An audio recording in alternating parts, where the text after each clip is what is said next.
ആമേൻ, ആമേൻ. യേശുവിന്റെ ഏറ്റവും പ്രിയമുള്ള കുഞ്ഞ്, 1 രാജാക്കന്മാർ 19:12. അഗ്നി അടങ്ങിയപ്പോൾ ഒരു മൃദുസ്വരമുണ്ടായി. നമ്മളെ എടുത്ത് കത്തിച്ച് ചാമ്പലാക്കുന്ന ചില അഗ്നിപ്രവാഹങ്ങൾ,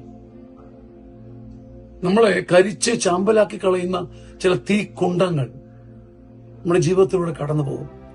അപ്പോഴൊന്നും ദൈവശബ്ദത്തിന്റെ അറ്റം പോലും കേൾക്കാൻ കഴിയണമെന്നില്ല. ചിലപ്പോൾ തലകുത്തി മറിഞ്ഞാലും ഒരു വെളിച്ചമോ ഒരു ഉത്തരമോ കിട്ടിയെന്നും വരില്ല. പക്ഷെ അഗ്നി അടങ്ങിക്കഴിയുമ്പോൾ നാം ഒരു മൃദുസ്വരം കേൾക്കും. ഇത് ബൈബിളിന്റെ ഒരു വാഗ്ദാനം കൂടിയാണ്. നമ്മളെ കരിച്ചു കളയേണ്ട ചില അഗ്നി കുമ്പാരങ്ങൾക്ക് ശേഷം നാം കരിയാതെ നിൽക്കുകയും ചെയ്യും. ഒരു മൃദുസ്വരം, കർത്താവിന്റെ ഒരു നേർത്ത സ്വരം, അത് പിന്നെ നമ്മളെ ഏറ്റെടുക്കുകയും ചെയ്യും. അഗ്നിയിലൂടെ കടന്നു പോകുന്നവരെ, അഗ്നിക്ക് ശേഷം നമ്മെ തലോടുന്ന, നമ്മെ ഉയർത്തുന്ന, നമുക്ക് കൈ തരുന്ന, കരം നീട്ടി തരുന്ന ഒരു മൃദുസ്വരം ഉണ്ടാകും. അതിന് പ്രത്യാശയോടെ കാത്തിരിക്കാനും ദൈവം നമ്മുടെ ആത്മാവിനെ ഒരുക്കട്ടെ. ആമേൻ, ആമേൻ.